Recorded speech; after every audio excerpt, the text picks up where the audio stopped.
Alright, hello everyone. We're back here bringing you more coverage of the A Link to the Past All Dungeons tournament. We have Kyong92 facing off against WeightyWords today. On commentary, we have Anders and sorry, is it MK Osler or is it M Kosler? Sorry about that. M Kosler. Always forget. M Kosler. Just want to make that 100% sure. These two will be commentating today.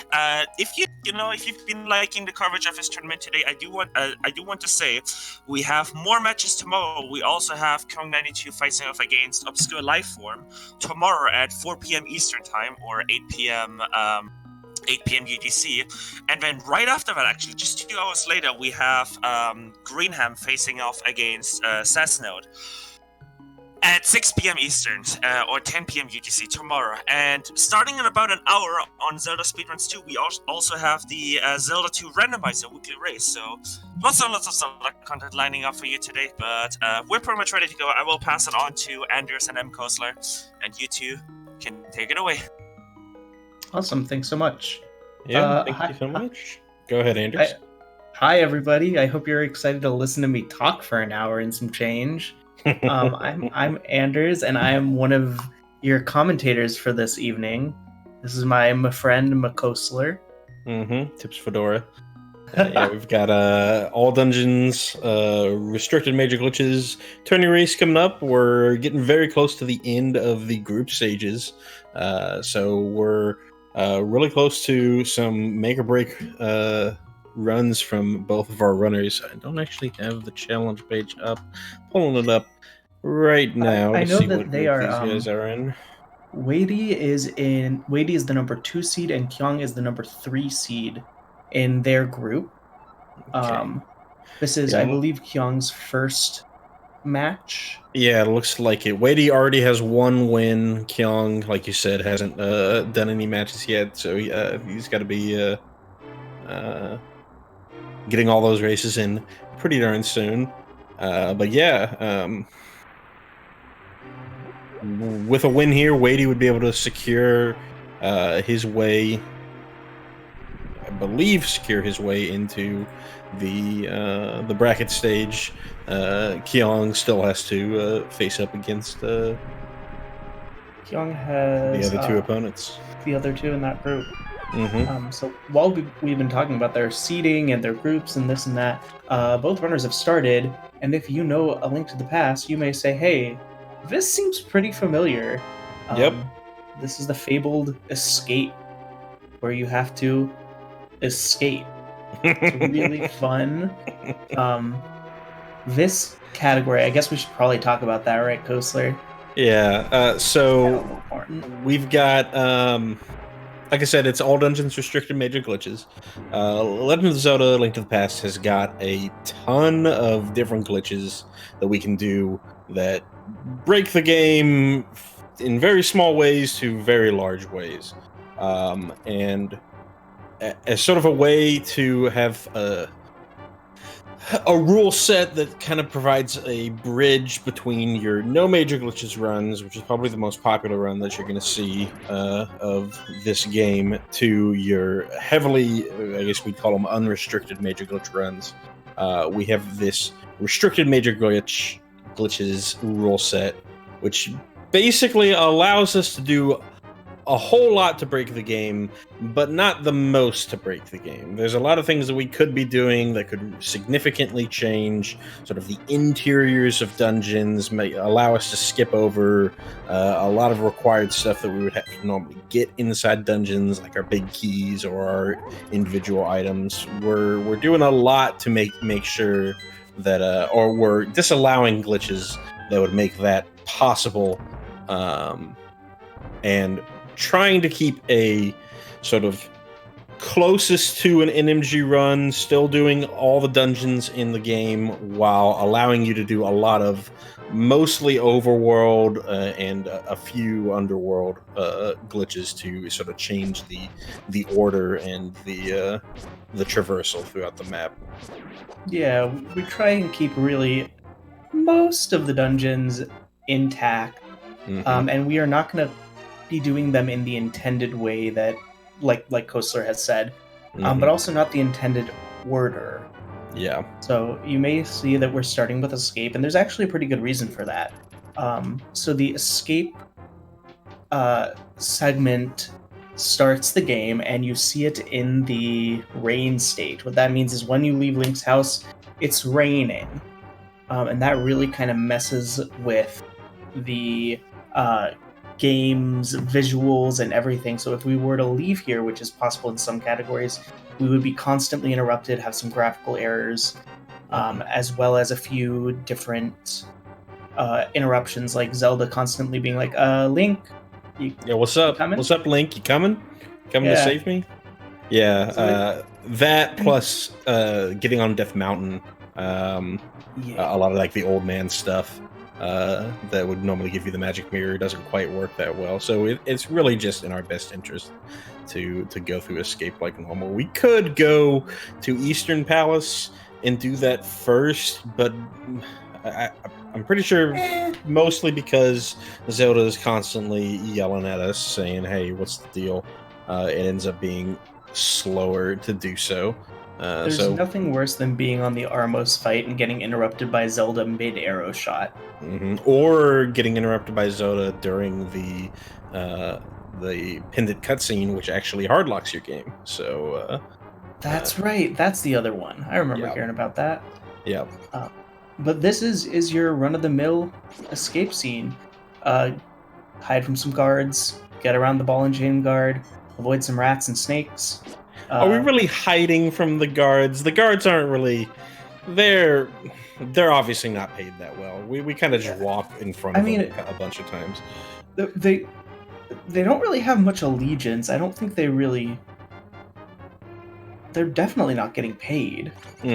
Yeah, I guess they do have. If you ever look at the end cutscene, like it shows the guards when they're not mind controlled, and they have this like bright, cheery face. So maybe they're paid well, and just Aghanim dulls their senses. So join us next week for the political hierarchy of Hyrule, starring Kostler and Anders. We are here for it. Both runners making their way to the last few rooms of escape. You may have noticed, since we have both runners side by side, that the enemy movement is not standardized. That is some of the fun RNG that we have in this game.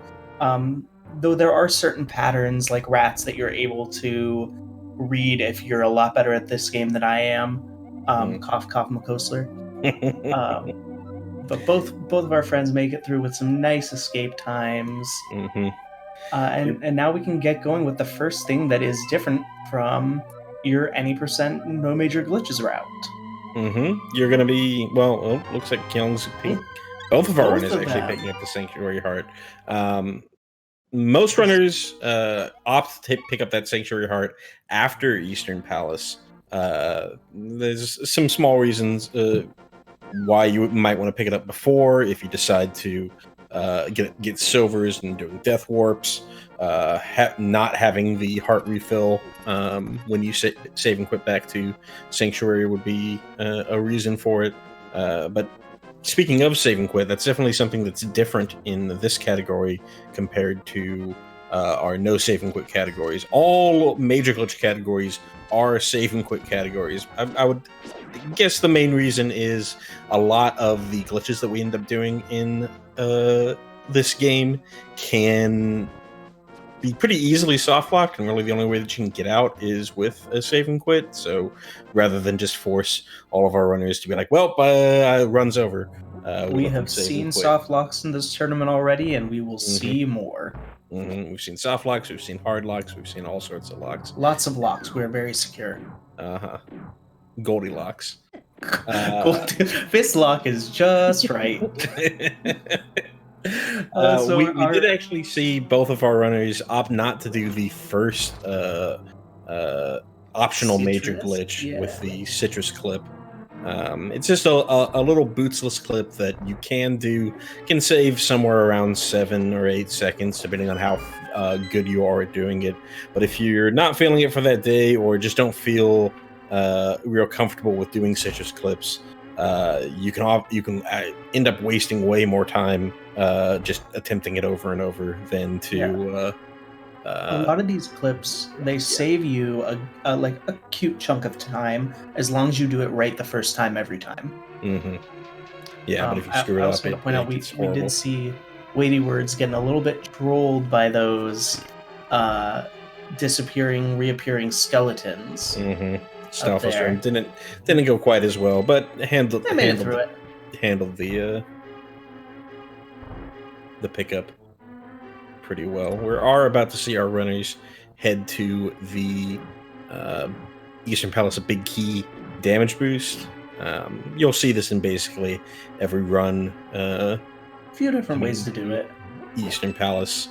Come in, take a hit from the tentacle enemy called a Popo, get a little bit of iframes, use that to pick up the pot in the center of the anti-fairies. Underneath that pot is a switch. Hitting that switch will reveal the small chest up on that little platform there, which contains the big key. Otherwise, you would have had to kill all the enemies in that room. That's obviously a lot of time that we don't want to spend doing. So now, it's also kind of one of the reasons that they may have decided, oh yeah, I'm going to be safe and get that Saint card at the end of the escape segment, because that big key damage boost does a minimum of 1.5 hearts of damage. Mm-hmm. And then you have to live with that and get through the next room, saving as much health as you can. Absolutely. So with 3 hearts, that can be a little stressful. Then again, these runners are still pretty strong runners. They know what they're doing, but it never hurts to be safe. Absolutely, especially in a racing situation, you never know what's going to happen if you're going to, take a death here or there and entirely prevent it by just taking a small time loss at the beginning. Are seeing Kyong make his way into the Armos Knights fight. Set up for a quick kill, 5 shots to the right, and then set ourselves up in the top left, shooting down. All those shots at the beginning were to time it so that both of the last remaining knights die within quick succession, so the game doesn't have enough time to put the last knight into its enrage phase. Looking like Weighty's going to have a good shot here. Mm-hmm. And with that, we are just about to get into a fast and furious set of major glitches. You may remember this is called restricted major glitches. Mm-hmm. So we're going to give those to you, we promise. Right. Holding out on the goods. Yeah, after heading to Sahasrara to pick up our boots, we're also going to break open the back door in his hut to pick up some bombs. At this point, what we really want to do is we want to get up on top of Death Mountain, but we don't actually have the power gloves. So how are we actually going to be able to do that, Anders? So we are going to do what's called a DMA, or Death Mountain Ascent, and by using the boots and some fun little buffers, we're going to be able to basically clip through a mountain and some walls and some screens. Mm-hmm. One thing that I've really learned about RMG runs in the past few weeks is that walls seem to be just a suggestion to our runners. Mm-hmm. Absolutely. And that so are angles and basically anything. So both runners are going to save and quit back to Death Mountain. They're going to go up to this little curve, do a little spin speed, and just jump all around ridiculously until suddenly, bam, we're in a cave. Mm-hmm.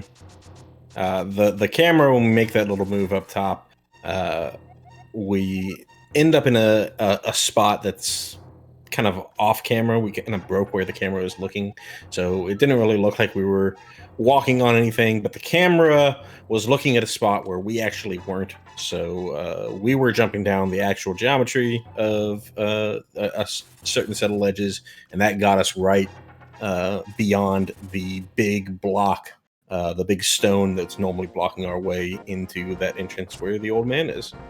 Yeah.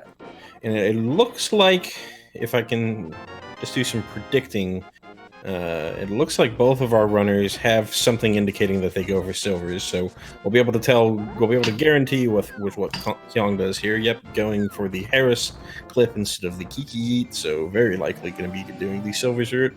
Looking to see what Weighty is up to as well, and also doing the Harris clip. So this is a safety that some runners end up getting. Again, safeties for tournaments, doesn't totally can understand that. we do a Hera clip, but don't fix the camera by going into Hera. We're seeing Kyong do an actual newer version of the Sylvis clip called a Brahmin clip. He's doing a very weird screen wrap. We're seeing Weighty do a different version where he just takes a death that'll let him respawn back at his house. Here, Kyong did a lot of different clips with a broken camera in order to get to basically the exact same spot that Weighty's going to go. Weighty didn't have to deal with this broken camera to get here.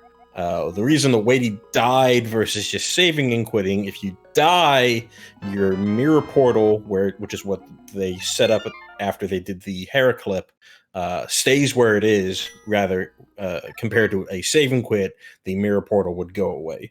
So yeah, bunch of different ways that we can get to the same spot, but we're going to go ahead and get the silvers, and that's going to make the Palace of Darkness significantly easier and significantly more safe for our runners. The last boss only takes one arrow shot to the dome, as opposed to a lot of very scary hammer hits.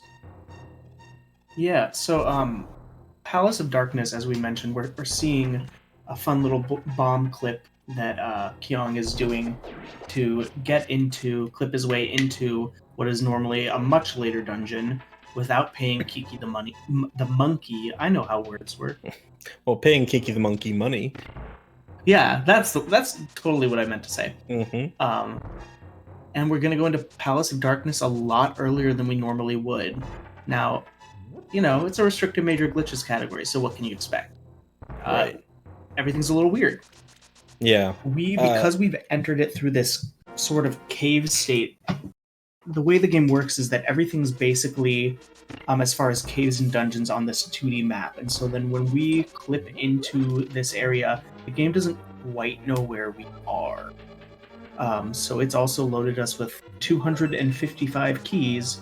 So we use that state to unlock a door before we go out and set everything right and make sure that it knows that we're in Palace of Darkness. Mm-hmm. Yeah, we basically use that to skip a single key. For the most part, it's going to be the key in the dark maze. A little bit about how the key skip technically works. That cave with all those mini moldrums that we saw Weighty have a little bit of trouble in, where we did a bomb clip into the slope to set up for a downward teleport. All of the underworld map is all just a 2D map. Everything's connected to each other, and at the edge of the screen, there's always a transition, even if it's not supposed to be there. So if we can set ourselves up so that we hit that screen transition in the mini moldrum diagonal cave, where we do our key skip, we actually hit the bottom screen transition, and it just so happens that cave that we did that teleport in happens to be right next to a room in Palace of Darkness. So we just sort of teleport to Pod. And Andrew's already talked about all the cave state stuff. Ooh, unfortunate from Kyong. Gonna have to reset this up. This is pretty scary from Kyong because he's only got one heart, so he has to make sure that he gets this correct. So this is a double pixel perfect hammer jump that you see in every category that has this room, basically. Yeah. And it's quick. You can do up to 30 buffers, I think it is, before it's not as worth it, but it's always basically. Another thing that I want to point out is that since we're here so early, and I'm going to say this a lot, so get used to it. Since we are in this dungeon so early compared to where we normally are, our attacks and our health are not where we want them to be. Mm-hmm. We have normally we would enter here with 7 hearts? 6 if you skipped Sank Heart, 7 if you got it. Yeah. Now we are down to 5 hearts, plus we have damage boosts, plus we only have a fighter sword as opposed to the master sword. Mm-hmm. And as we see, both runners are heading towards the Palace of Darkness basement.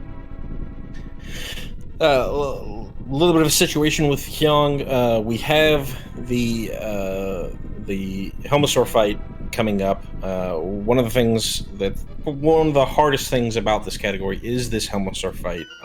Because we're coming in here with only 5 hearts, anything that any attack or even just running into Helma does 2 hearts of damage. So when we have 5 hearts, we can take 2 hits before we die from the 3rd hit.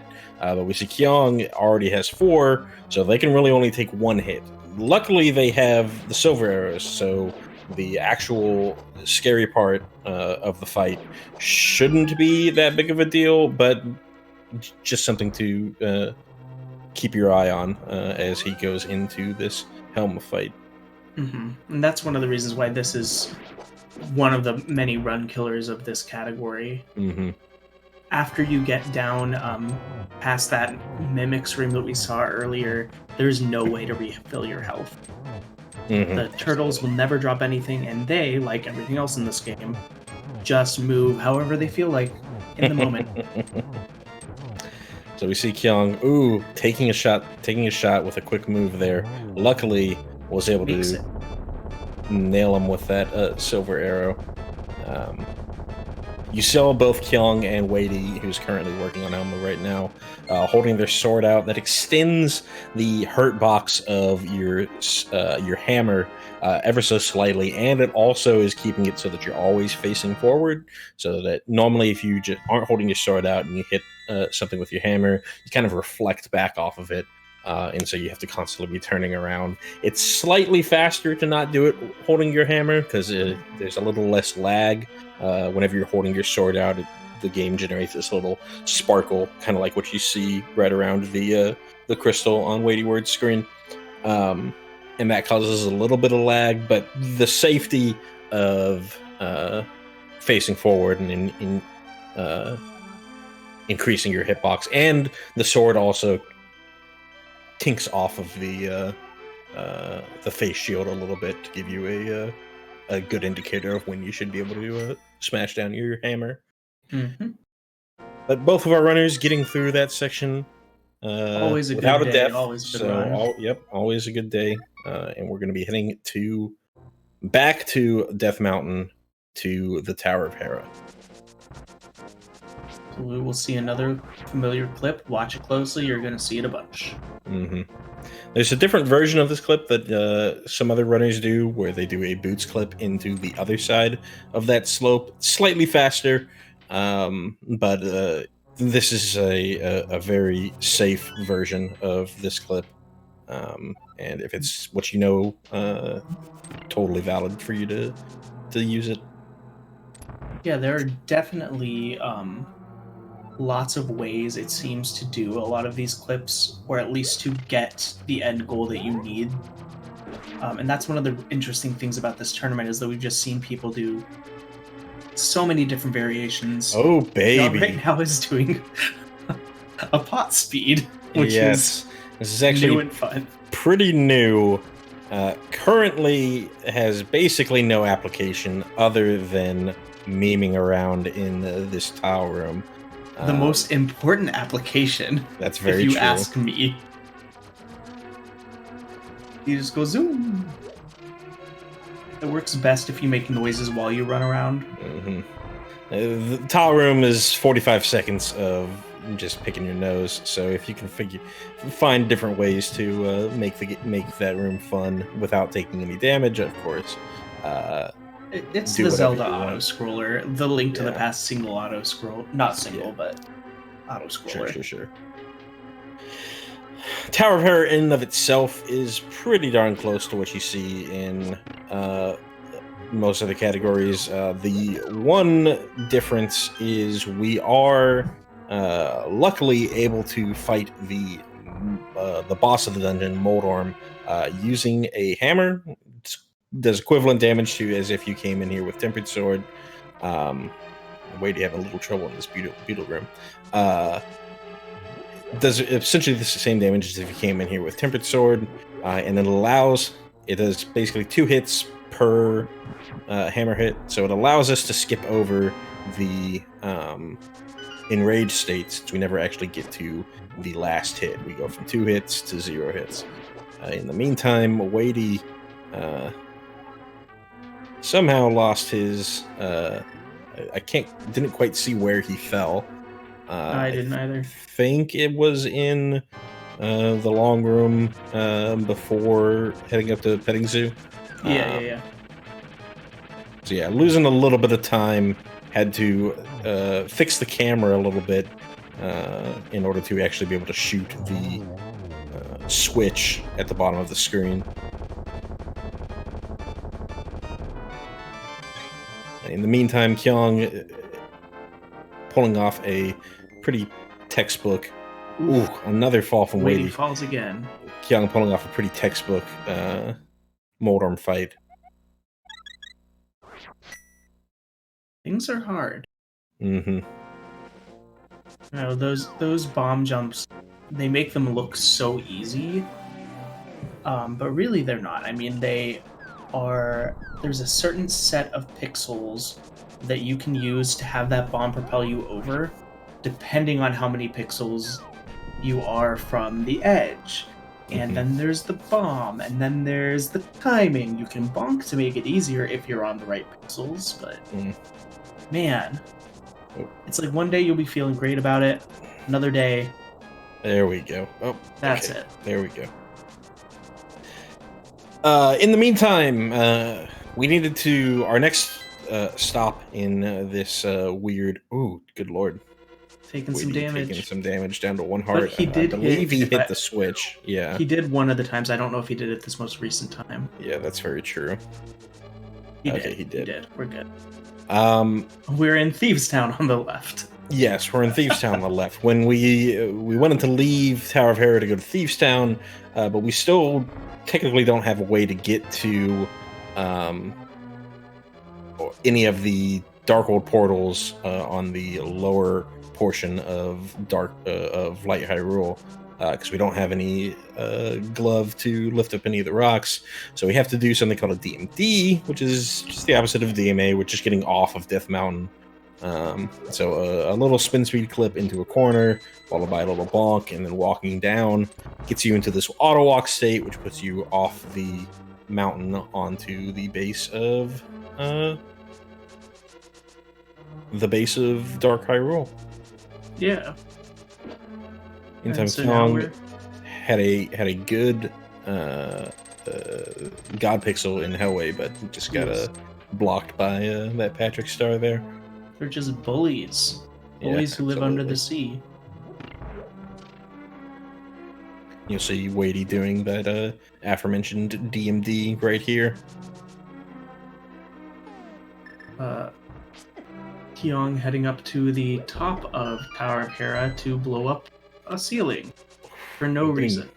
Getting beat up in that room. Took one hit from one of the gremlins there, and those also little grasshoppery gremlin things take so much heart.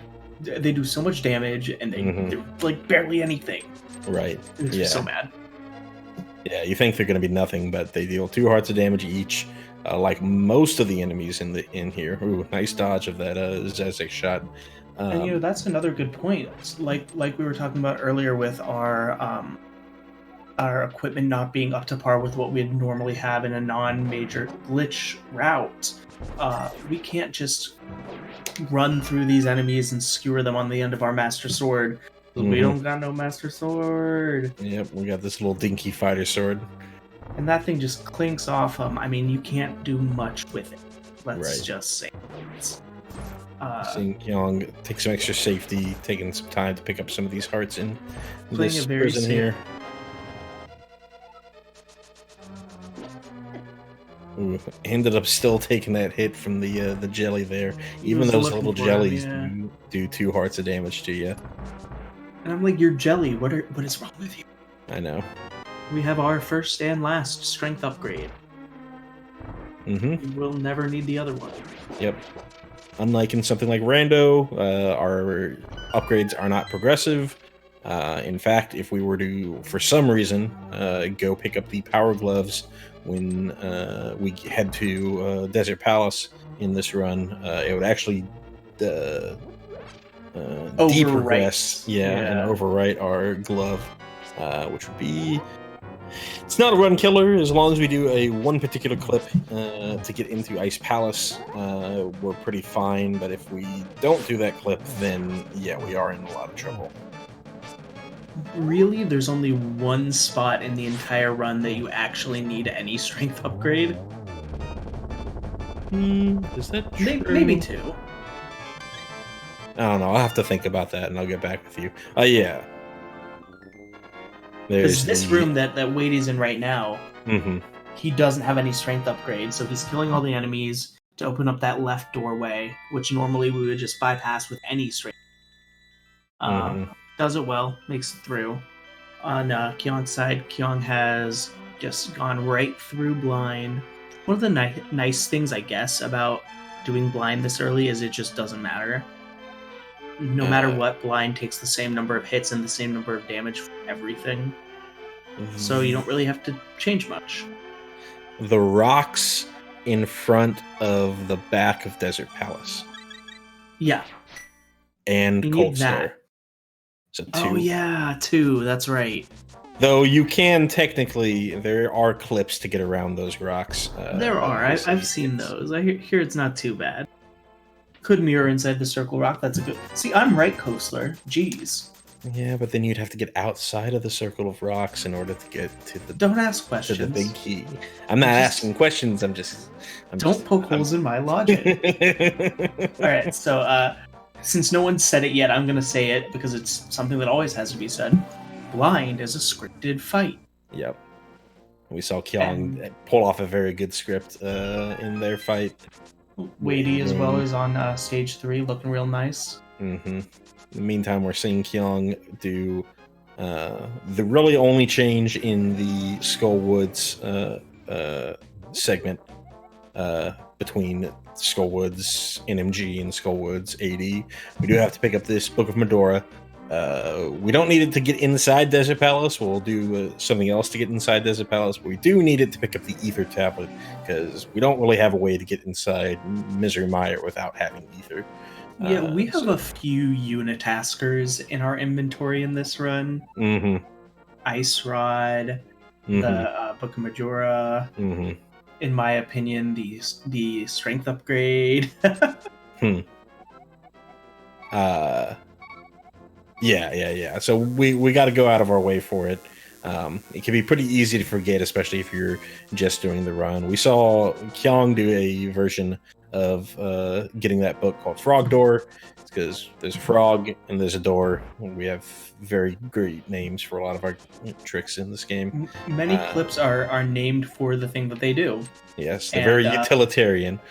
And then some of them are things like Kiki. Please, that's exactly you're technically heading to the Kiki skip, and you are yeeting again. Very utilitarian. Speaking of, we just had a fence dash. Oh, awesome fence dash. That means the run is still live. Still live. Fence dash is a very difficult trick for our veteran runners here. Saves nothing. Excuse me, it saves one whole fence dash. That's very true. A whole lot of time.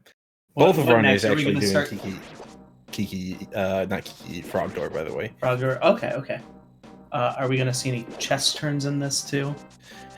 Well, there's the one required chest turn, quote unquote, that we might see our runners go for. But usually it's a giant waste of time to go for chest turns. Everything is required unless it's not required, then it's not required. Getting back to the actual run, we just saw Kyong get through the second hardest room in the game, the hardest room in all dungeons, the mummy statue room. That room can go wrong very quickly, and often not much to your fault at all. Yeah, those guys are just angry, dead mummies. And they will screw you up, and there's nothing you can do about it. Kyong does another nice bomb jump, just like we saw in Tower of Hera, to get over that hole to get towards the fire rod chest. cuts out a good chunk of rooms. Yeah. You can do it the vanilla way where you fall down the hole and pull the plunger and whatever, but yeah. Much Weighty faster. again does another wonderful fence dash. Yep, both of our runners live runs. Yeah.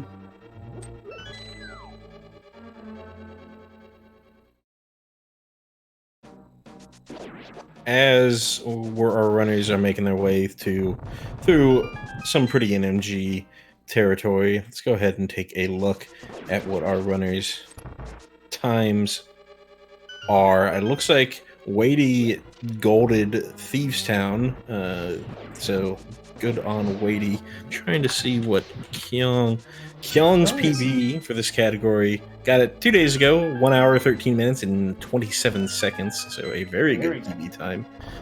Weighty currently working on a 1 hour, 15 minute, and 34 seconds. So both of these runners pretty darn close to each other in time.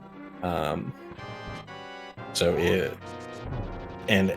both of them within the same dungeon segment. Really still anyone's ball game, even with Kyong having this minor lead, getting through the Mothula fight. In the best way possible. There's so much that can go wrong in this. Absolutely. That's one of the reasons we love it so much. There's a lot of runs that died to Frog Door, that died to Helma, that died to Ice Palace Mirror Wrap. There's a lot that can cause big swings in this category. Kyong makes it through the dungeon boss of Skullwoods with relative ease. That is Mothula, the evil bug, who I still think that like that room is the bigger boss in that. You're Absolutely. in a room full of mysterious conveyor belts and like sentient spike blocks that attack you and somehow magically protect Mothula. Mm-hmm. Oh, it's so frustrating. Yep. Save and quit out of that hole. We're heading back once again. We're going to be seeing this pretty often. Back to the old man on top of Death Mountain. We got our Book of Medora. Now it's time to go actually get the Ether Medallion. And we're also going to pick up the Flippers. Now, you might be thinking, I'm on Death Mountain. What am I going to save and quit again? Do a bunch of different work to get to the Flippers? Ooh. Where's he going? Where are you going, Kyong? Because Kyong is getting absolutely trolled by this Katy Perry here. Oh, good lord. He recognized it initially, but he didn't really move in the right direction to despawn the Katy Perry whenever it's on that bridge. That's a pretty rare scenario for that thing to actually happen, but yeah, can be a huge annoyance.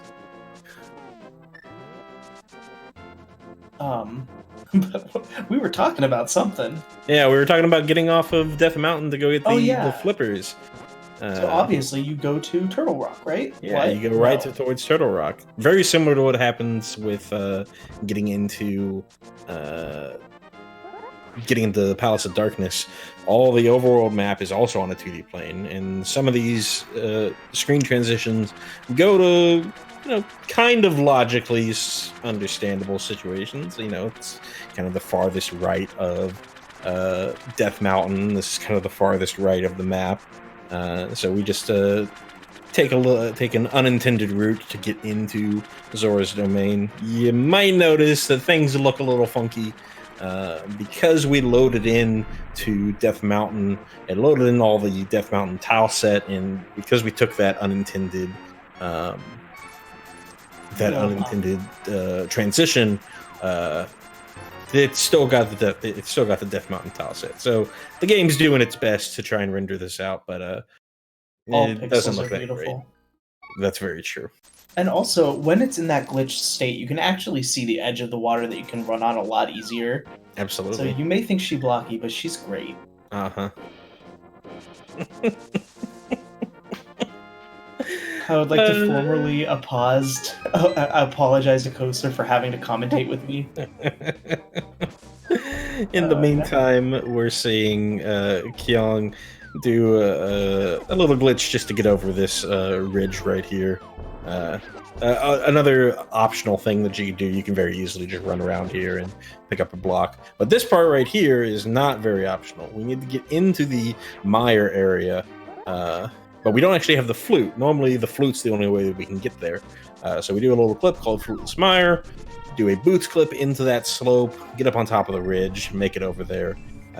Because, again, we're doing these unintended screen transitions to get there. The game didn't really load up the right tiles and graphics for doing the rain state there, so things looked a little funky, but everything's fine. We can go ahead and go into Desert Palace.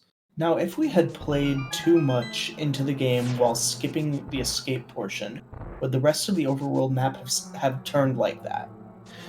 I don't think so. That's going to be something that your friend Glenn, the animal flanimal, would be able to tell you more than I would. I will make sure to bug the Flannelman for his thoughts on the matter. Gotcha. That was just a me curious question. Just sure. to keep you on your toes, buddy. Mm-hmm.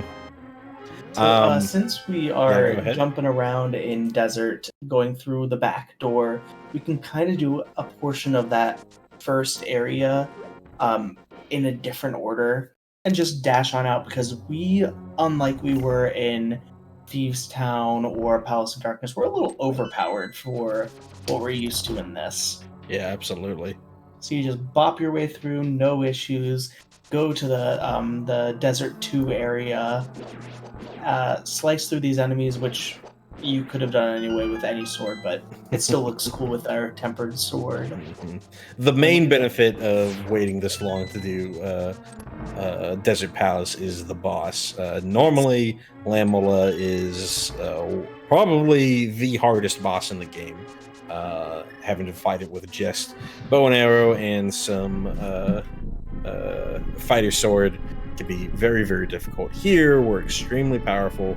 We've got fire rods, tempered sword, and for both of our runners, silver arrows. We'll see if Kyong decides to switch over. Looks like he's just going to stick with the fire rod fight. Ooh, just misses some of those shots. Get some pretty poor landmall RMG. You can do this fight in a single cycle with both the fire rod and your sword, or with the silver arrows. But every once in a while, you get some poor patterns from Lamo, and you have to deal with it. We'll see if Weighty decides to use those silver arrows for the fight, or also sticks with the fire rod like Kyong did. But now at this point, Kyong is going to return to the mire area and do what he came here to do in the first place. Go into mire. Mm-hmm. So this is... I was commentating with DowTMB the other day, and I, as someone who is not very much of a runner, I love watching this game. I love seeing everything that goes on. And especially in this category, I think that the mire split is one of the most interesting ones to watch. Yeah, definitely. He, as a player, hates it. And I think I'm gonna have to disagree. I think it's a pretty fun split. I would probably say the split just before it, the desert split, is my most vilified split. Really? But we're going to be seeing in mire a very different looking mire than what you would see in any percent NMG. Because we're actually going to be taking a trip to 3 total different dungeons while we're here. We're going to be in mire, we're going to take a brief pit stop in Tower of Hera, and then we're going to head all the way to Swamp Palace so we can pick up the hookshot early while we're in here. You might think that's crazy. It is. It works out. Yeah, but the game allows us to do it. So the very similar to what... Well, go ahead. I was just going to point out that the first differentiation that we saw was that in one of the earlier rooms, Kyong got 2 keys as opposed to 1, and then 1 on a return. And then not hitting that crystal switch when he was getting his 3rd key of the day. Right. There's these little things that you have to remember that I would totally forget. as he launches that last fire rod shot. One of the things about Misery Mire is it was kind of designed to be a maze, so there's a lot of like additional rooms and doors that don't really lead anywhere. So we've got a lot of weird extra keys laying around. So we pick up one of those extra keys because how the game works is when you sort of set your initial dungeon ID, which is set whenever we enter in a particular dungeon. Any keys that are in any small keys that are in your key ring, just sort of work on any door in there. And so what we're going to be doing when we go through all these weird additional dungeons, which Kyong is getting set up, is we're going to be using that extra key in Swamp Palace. And because we never actually entered the front door of Swamp Palace, the game still considers the rooms in Swamp Palace mire, so it allows us to open that door. Additionally, the big key, all the big keys are set by like kind of masking different things. This is real technical, but the mask for the bit mask for the big key, I believe, also hides over the swamp big key. So we're allowed to use the big key in Misery Mire in order to get to I'm confused as to what Weighty is doing. Is this his first time through? Okay, so Yes, he just lifted the pot and then realized that he did not want to pick up that magic. Yeah. Then, in the meantime, we saw an excellent set of clips to get through these dungeons. The Herod Swamp clip is probably one of the hardest clips in the category to do. All these clips are easier than what they used to be. Before, I don't know, about 2 years ago, we didn't have these bomb clip setups. So things were using a lot more sword clips, one frame clips, and whatever, and it made this category pretty inaccessible. But once we discovered bomb clips, this category really opened up to a lot of runners, even competing for world records. You don't have to do sword clips to get very, very good times. Yeah, like I said earlier, if you're going to be watching as Weighty does these clips, because you're like, there's no way, that made no sense, I need to see it again. Like I said before, walls are just suggestions. Mm-hmm. They do not matter in this. Oh no, okay. Weighty wisely decided to wait. He is running a little low on bombs here. The bomb count in this run is he was at 1 heart, and he wisely picked up that extra heart. Otherwise, he would have had to have done a sword clip to get into that first room with those fairies.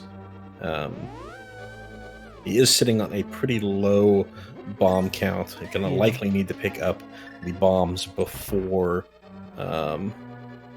Swamp Palace. On the left-hand side, Kyong just threw a Samaria block into the void. Mm-hmm. No particular reason, right? I thought it's aesthetic. It's a trademark. Yeah. Why don't you talk to us about some spooky action glitch? Yeah, it's not for no particular reason.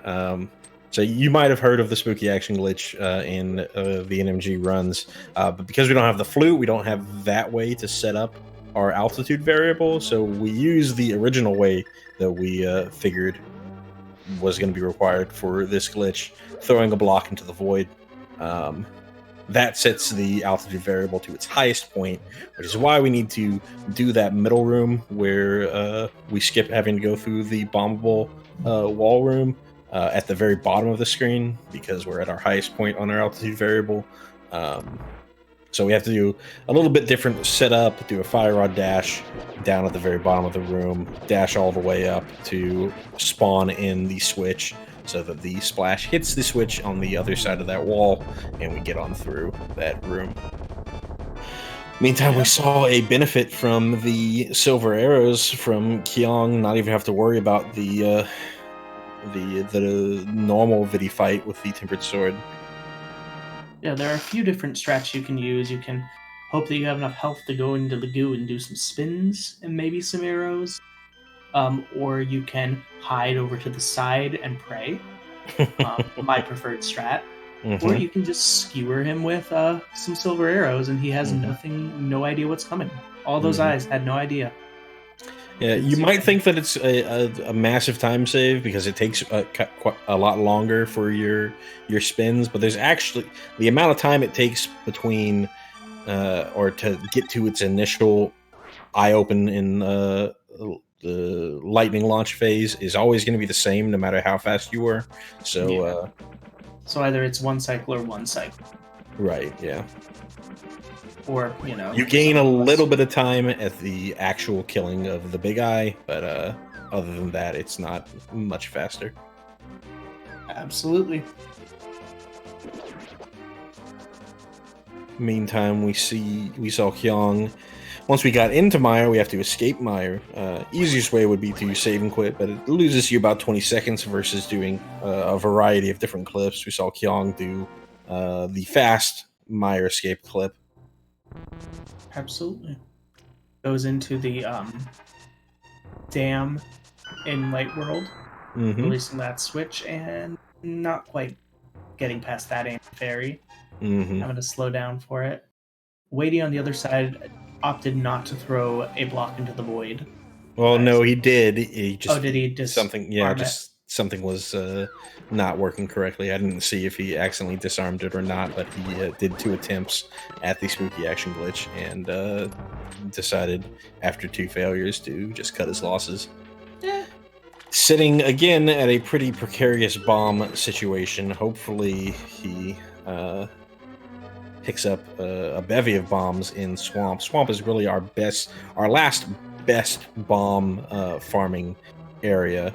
There's the chest in that water gate that Kyong lowered in order to get into Swamp, as well as several spots inside Swamp Palace that have additional bombs.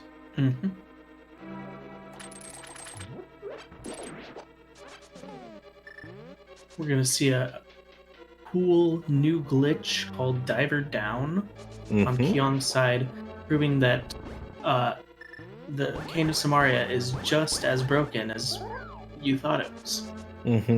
Really, the Cane of Samaria isn't doing too much. It's doing a lot of work here to make it easier. It's a glitch that you could have done without the Cane of Samaria, but it makes things significantly easier.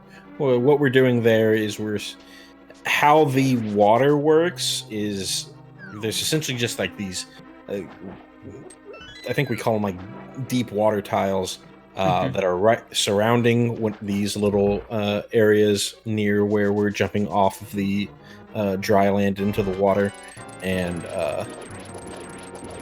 by clipping through the rail to the left, we actually skip over those deep water tiles, and because we skip over those deep water tiles, the game doesn't think to put us into the water, so we're kind of walking on water there. Meantime, nice kill from Kyong. Decided to switch to the silver arrows for that one hit. Meantime, we saw Weighty pick up the 3 bombs. Interesting decision to switch to the silver arrows. If Kyong decides to go for the Ice Palace Mirror Wrap, he actually wants to be on the hookshot, so he's going to have to switch back onto the hookshot over there. I always have to hold my breath when someone's doing Ice Palace Mirror Wrap. It's a very, probably the last really significant chance to hard lock.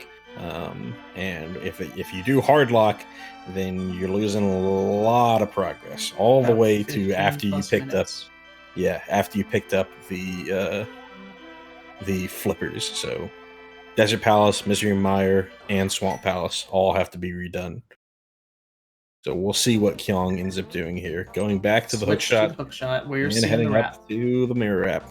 So we're going to see you guys after I start breathing again. Got the B, unfortunate B. Very low. Yeah, that there. So you had to do an old school setup. Did get the mirror wrap part, and we're good. So we did a lot of different work to get up on top of that ridge so that we could get to the screen transition, do a mirror wrap, which is just pressing 2 buttons at the same time, direction toward the screen transition, and the mirror at the same time. If we do that, then the game really freaks out, puts us way off to the side, really breaks the camera, and allows us to do a big screen wrap with our character, getting them inside the little walls that surround the entrance to Ice Palace. Saves us some heavy lifting. Mm-hmm. But not a problem to just decide to, hey, this is a dangerous clip. I'm just going to go around and live my best life. Right. Nothing wrong with that either. Yep. In the meantime, this is another section where there's a lot of things going on at once. We saw Kyong do a simple bomb clip through the wall in the very first room inside Ice Palace, followed by another one of the newest clips that we have in this category, the Icebreaker clip. Allows us to get through one of those big rails and really changes the routing inside Ice Palace. Instead of having to do Ice Palace bomb jump, we just take this other route that takes us pretty close to the big key, and gets us through the rest of the dungeon. Saves us a pretty significant portion of time. It on our cuts way out to another Colster. Difficult bomb jump. Mm-hmm. One that difficult is, bomb jump. in my opinion, the hardest conveyor bomb jump run. in the normal no major glitches route. Yeah. So it's definitely worth using in this scenario if you're comfortable with it. The only thing you have to be careful for is that you do need to have full magic before you go into the stair. And the Cane of Samaria uses magic. Mm-hmm. You have you have 4 uses of the Cane of Samaria before you're really in a bind. So for the most part, it should be fine for runners of this caliber in the tournament. But you never know; things happen. If it's gonna happen, it's gonna happen during your your most important tourney run. You know that. Like both of our runners got the B. Interesting. Both runners got the B. Both runners going for Ice Palace mirror wrap. I'm gonna just cry a little bit. Weighty setting up. Can't quite get those that 2 buttons at once. After you screw it up a couple times in a row, then the screen transition causes a lot of interesting graphical glitches. Weighty, making my heart jump with that additional move up top, but ends up being fine. Meantime, on Kyong's side, on a show for us. Meantime, on Kyong's side, we are seeing a nice broken camera ice rod set up here. Looks like he might have missed the bomb. Luckily, was able to drop another bomb. Hopefully, he can get on through. Okay, we're good here. We are in a little bit of a scenario on Kyong's side. Hopefully, he recognizes this. He used all remainder of his bombs trying to get to this ice rod. He requires an additional bomb to get into TR for this next clip that we're going to be doing. So hopefully he recognizes that and spends his time going into Tower of Hera itself. So he's always going to go into Tower of Hera, like we see right here. Yep, he's going for it. He recognizes that he needed that bomb, and he's going to go up here. This is a really slow bomb, but obviously if you don't have any bombs, then if your options gotta do something. Do the thing or suffer. Not. Yeah, you got to do the thing. So good on Kyong for recognizing the scenario that he's in and knowing the backup. They're just giving us a run, aren't they? Mm-hmm. My blood pressure is going to be a mess. Meantime, here is the TR clip that we're going to do. He was already on mirror, so he didn't really need to do that. Very similar to the Ice Palace mirror wrap. Doing another mirror wrap here. Do some clips to get up on top of the ridge for TR. Do a mirror wrap into the screen. That puts us right on the edge, right on the one of the ledges that leads us to the laser bridge, and we needed that bomb right in that specific scenario to blow open the door so that we could escape. Now, since we're going through what would normally be a safety door for us, we're basically going to go through this dungeon in reverse. Little confusing routing-wise for those of you who are at my level of not really recognizing things. But for most people, it's just another route. Totally great. My favorite part about this is it does cut out the worst room in the game. If you are familiar with A Link to the Past, you may know what I'm talking about. If you don't worry. I'm going to talk at you about it. It is the Chain Chomps room. A room with movable blocks and a crystal switch puzzle and 2 very angry chomps who just want to bite you. And no matter what, they will. Luckily, we don't have to deal with that. So just going through this room, backward, or going through this dungeon backwards, because we entered from sort of a midway point, a little fork in the road, very similar to what we did in Desert Palace. We're just making our way so that we can get to the big key, which is what lets us get in to fight the last boss in the dungeon. I guess the boss in the dungeon, not really last boss. And then mirroring back to the to where we entered from and taking the other side of the fork.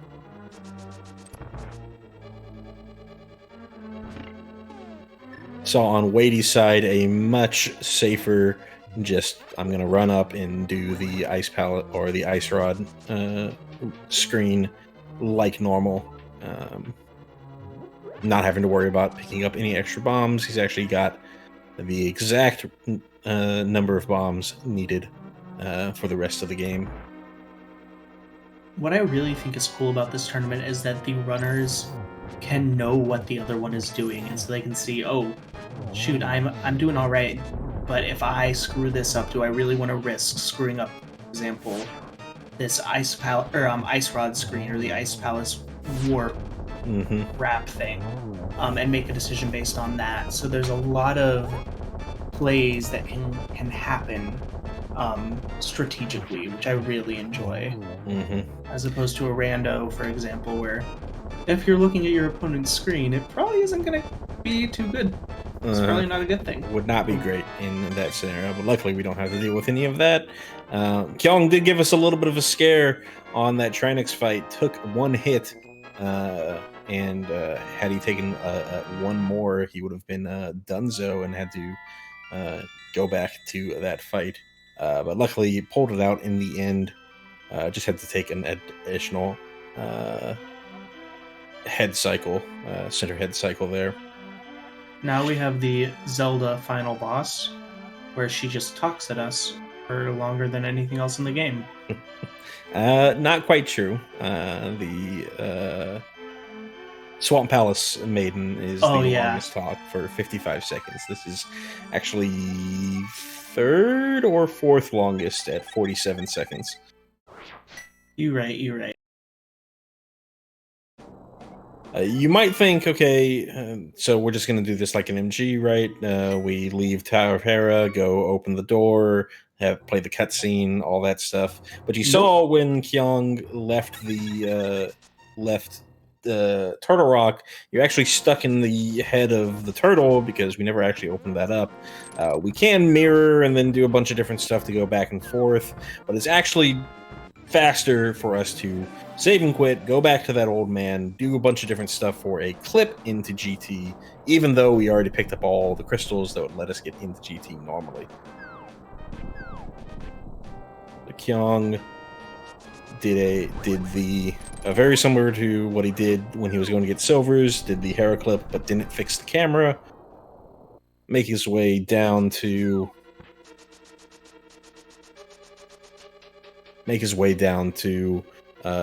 that slope there, did another spin clip into that slope, and made his way into the stairs right in front of the Ganon Tower entrance and into Ganon's Tower.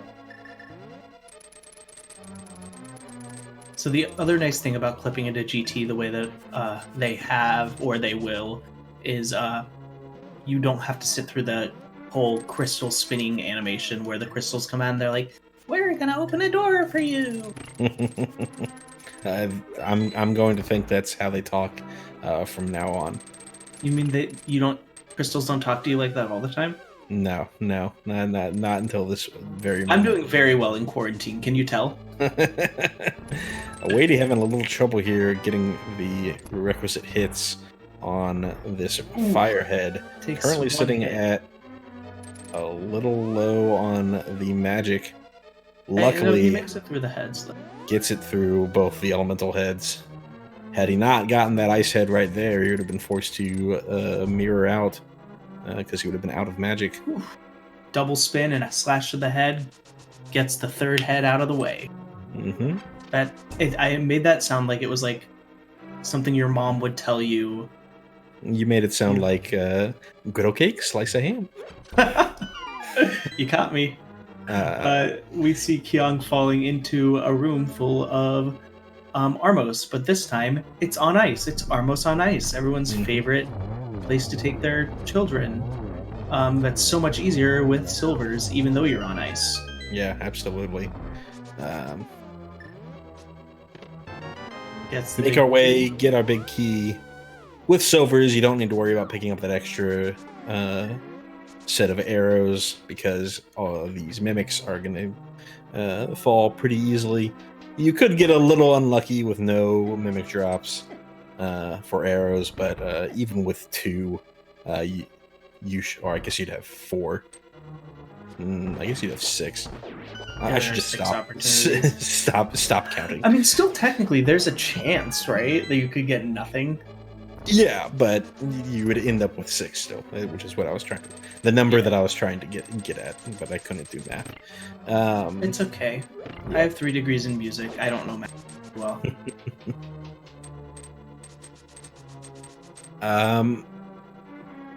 The meantime, we're seeing Kyong make their way through the interior of Ganon's Tower up into the first of the gauntlet rooms. We've got 5 different rooms, all where we have to kill all the enemies in each room before we can get to the next one. Because we have because both of our runners are using silver arrows, there are some slightly different strats that you can do in a couple of these rooms coming up to optimize your silver arrow usage. They are a little difficult, and if you're getting silver arrows primarily for the safety, it might not be something you go for. But there, we did see a nice snipe of the Stalfos there with the silver arrows, meaning he didn't have to switch off of the silver arrows. Now time to make your life easy. Fight some Lamola. Unfortunate straight up from the second Lamola, but cleans it up for a pretty clean 2-cycle. We could have seen Kyong do some bow wizarobes here. He would have had to pick up some extra arrows in that room just before the wizarobes, but deciding to switch over to the Cane of Samaria here. These Cane of Samaria wizarobes rooms, they just look so smooth when they're done right. If you ever pop into my stream while I'm on them, you will hear a lot of choice words. Should point out that we're seeing a little bit difference in key routing between our 2 runners. There are 3 options. Picking up the torch key. Yes, there are 3 options. You really normally only see 2 in this category. Probably going to see... Kyong decided to go for the least picked one. Yeah, choice. Usually you don't see people pick this one up because... you usually don't see people pick this one up because you don't need the magic refill in this category. We'll get a little bit to why that we don't need it in this category in a little bit. Usually it's either the torch key at the very beginning of the basement section or the Helma key in the room in 2 rooms prior to the key that Kyong got. But regardless, any one of those 3 keys is required to get on to the Moldorm 2 fight and then to Aghanim 2 himself. Moldorm 2, much easier fight in my opinion. The arena's better, and you're stronger. Yeah, absolutely. Aghanim 2, we haven't fought Aghanim 1 yet, but it is Aghanim the Wizard and his 2 magic illusions. Illusions, that's the word. Illusions, I like that. And this is Math the boss. Yeah. If you were good at pool or geometry, if angles are your thing and you have a protractor in your pocket, you'd be great at this boss. I think trying to whip out a protractor for this boss might be a little difficult, given how fast it is. But yeah, protractor percent next tourney. Mm-hmm. I think they're really funny. One thing we've got. One thing that we've got. You might be thinking, "Hey, let's just go into Ganon. We're just about done." This is all dungeons, and one of those dungeons includes the Aghanim's Tower. So before we actually make our trip into Ganon, we got to finish off Aga Tower and Aga 1, which means we still have to deal with the RNG that is Legend of Zelda: Link to the Past, Aghanim 1. If there's one thing about this category, it's that all the RNG is at the end. All the big RNG. Putting Aga 1 at the end, it's like, oh, come on, man. Yeah, you've got Aga 2, Aga 1, Ganon Warps, all right in a row. It's just all RNG. You could be on the run of your life, and then you get 15 blue balls. Yep. You kind of you kind of put yourself in a situation where, hey, I played very, very well. I set myself up for a PB, and then the game is deciding, do you get that PB or not? Yeah. But as we know, every run starts world record pace. Yep. Well, we are talking to the self-proclaimed. It's Exit Link's House RTA Exit world Link's House record. RTA world record Thank holder. you. I'm gonna go with lamp percent next. Oh, excellent. You're gonna have to fight Josh for the yard work RTA world record, though. I'm sorry. So you'll see on Kyong's screen that he's just kind of zipping through Aga Tower as if it were, I don't know, yard work. Because his gear is so much better than it would have been had we done this in the intended area. Yep. You did see that Kyong switch to hookshot. There's actually 3 different strats that you can do here. You switch to hookshot. He just likes to be a zippy boy. In Circle of Pots in order to pick up that key in the center. You can also switch to the boomerang just so it's has a look and feel of your typical NMG Aga Tower, or you can just stick on Fire Rod throughout the entire part because you kind of want to just be on Fire Rod through the Ganon fight. And as long as you're good at hookless Ganon, you're going to save a little bit of time. Hook out for Ganon, though, is a good safety. Yeah, if you know what you're doing, like, that is a good strategy. So I applaud him for switching to that and giving me that little hook speed right there so that I can have a little zippy time. And good point from Foxless in the chat. Since both of these runners are on silvers, you can replace the Fire Rod with being on silvers instead. Well, you know what? We've already decided that I've been wrong before today. This wouldn't be the first time. Really, it's just kind of a... So what we see happening with Aga 1 is that he has 2 attacks. Reflectable balls or blue balls that can't be reflected. And basically it's a 50-50 shot every 4 shots. The first shot is always reflectable. Yes, the second, third, and fourth are your 50-50s. I wasn't quite paying enough attention to Kyong's side. Saw he at least got one. I'm guessing it was 2 or I think it was 2. Yeah. It was definitely not 3 because we would have seen an additional lightning phase. So a little bit above average. 3 is the average. Yeah, it can go up to average. 15 without you getting hit. Yeah, as long as you always reflect the first shot, the maximum you should be able to get is 15. The disappointing thing is that Kosler has promised to buy me dinner if anyone gets 15 in the tournament. It's going to be...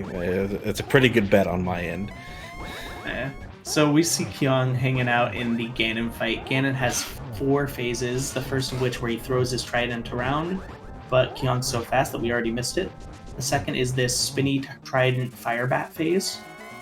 That's a trademark the name, don't steal. Credit.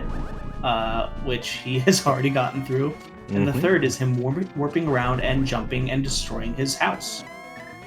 Because I assume he lives here. Yeah. This is his quarantine home.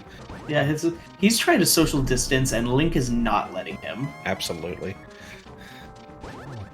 Meantime, here we see the silvers coming into use. Just 4 shots from these silver arrows, and we are going to be done. Very good fight from Kyong on that phase 4. And I think this will be a PB.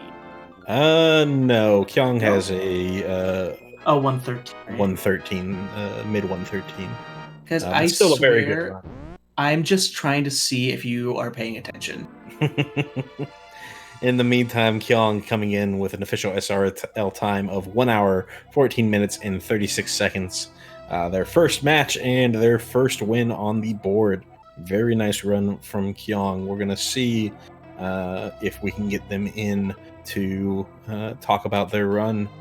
Meanwhile, we have WeightyWords hanging out with Aga1, who is not as into social distancing. He's coming right at you. Mm-hmm. But so far, no blue balls, so we're happy. Oh, never mind. I spoke too soon. Jinxed. I'm fired!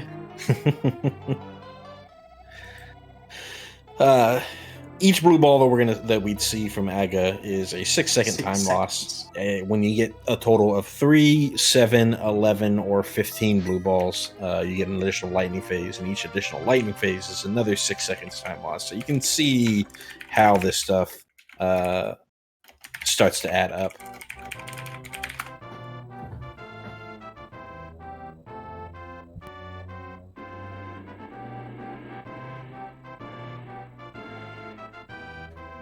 Oh, there's the happy guards you were talking about.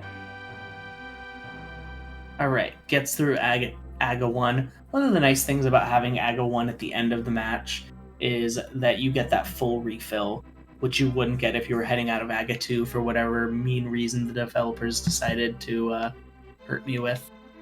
Mm-hmm.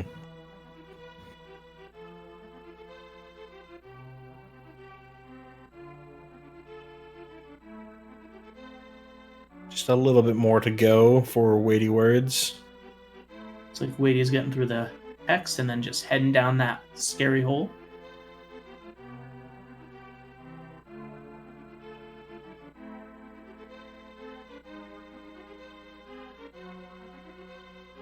And we are fighting a blue pig. Once again, 12 hits in phase 1, 12 hits in phase 2, 4 hits in phase 3, or more if you hit him where it doesn't do anything. Right. And then stress in phase 4. Where it's like 4 silver arrows, but you also have to stun him, but you can sometimes get 2 arrows per round, and somehow I'm crying, and it's fine, I'm fine. Cats get in the way, you know. Now, I do not like you right now. Oh gosh. Meanwhile, we're already on phase 3, finishing up phase 3 with a. Oh, we gotta warp. Yep. And there we are.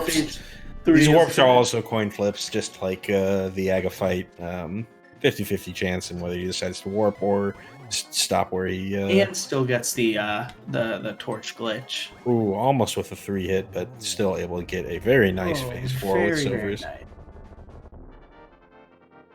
So, assuming we don't fall. Oh, I heard a beep. Assuming we don't fall, we're gonna get WeightyWords coming in with their time. Official.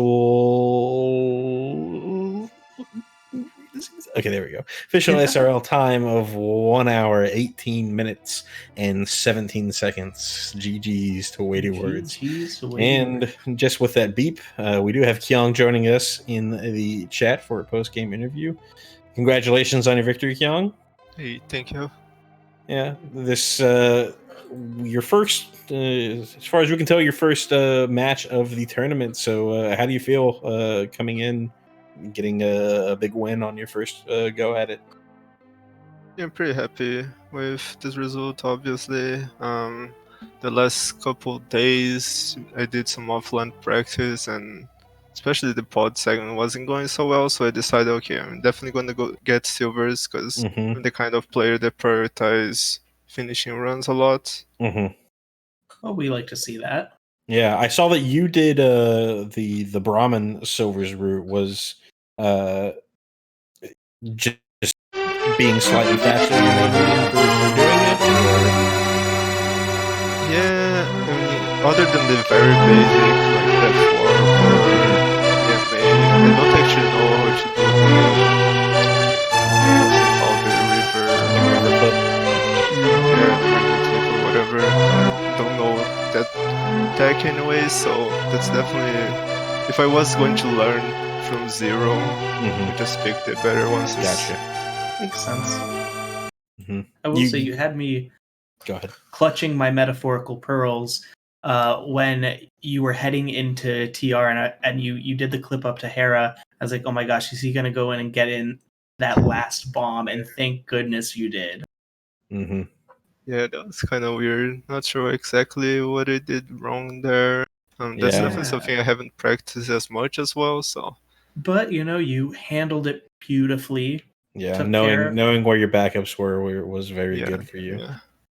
Yeah. You had some issues with. You're running against empty splits, so it's kind of hard to tell which segments were good or not. So apologize if we're pointing out all the bad stuff, but you also had some issues with hammer jump in pod. Luckily, having the silvers meant that your lower health was not going to be a massive deal. But yeah, that was basically because I ended up using 2 bombs to kick skip. I was like, oh, maybe I should grab 2 bombs on the hammer jump bridge, but that decision was like way too.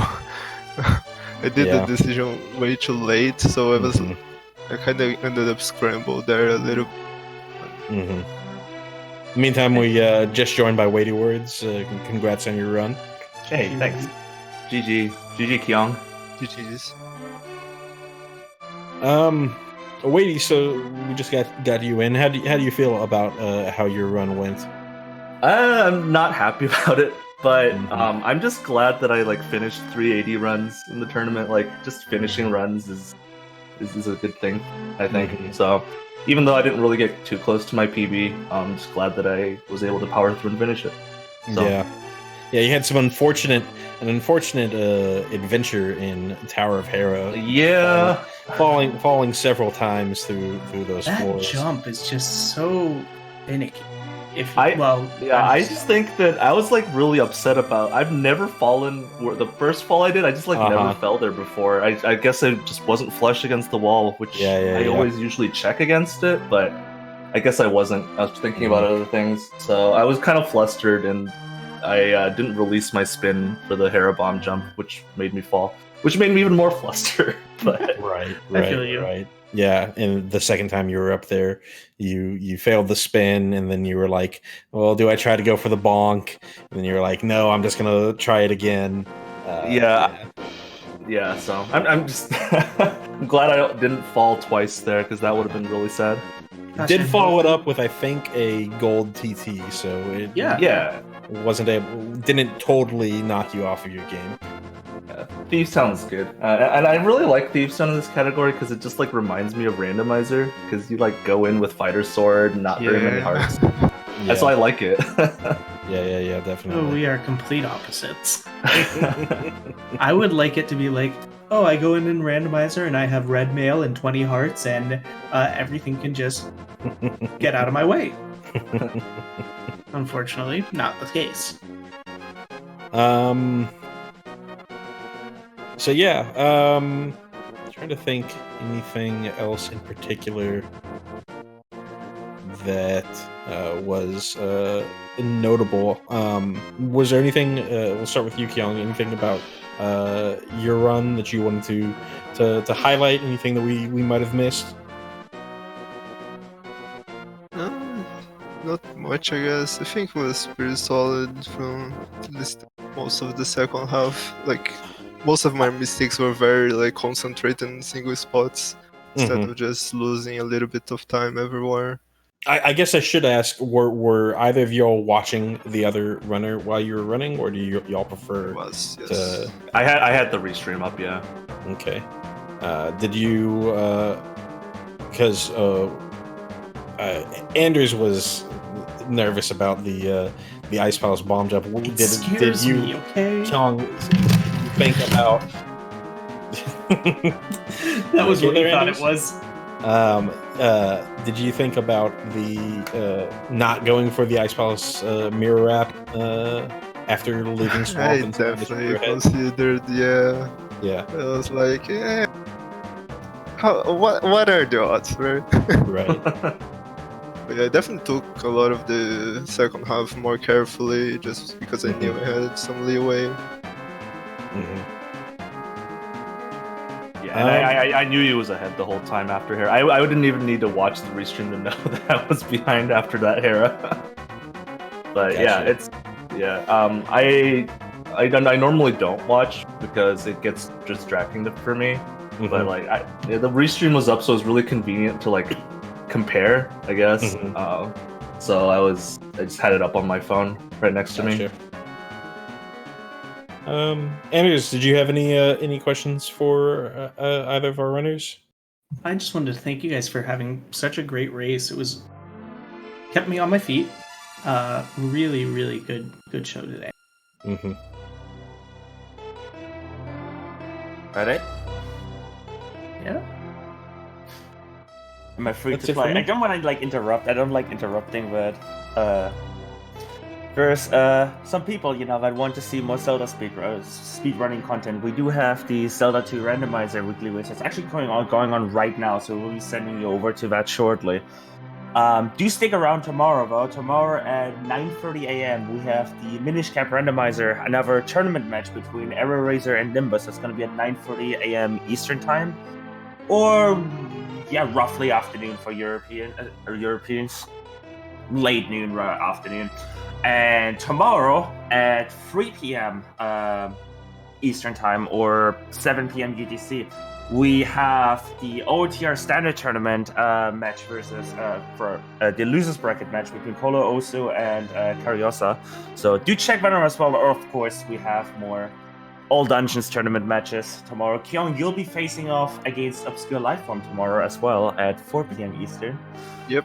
So good luck on that as well. And Greenham will be facing off against Casno on 6 p.m. Eastern. So do stick around for all of that. And of course, we, on Friday, Marker versus Bunura. You don't want to miss that. OTR winners bracket finals. Don't miss that.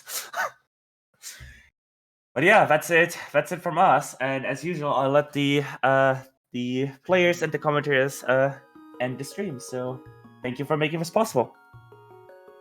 Thank you. Well, thank y'all for listening and watching. There will be more AD RMG soon.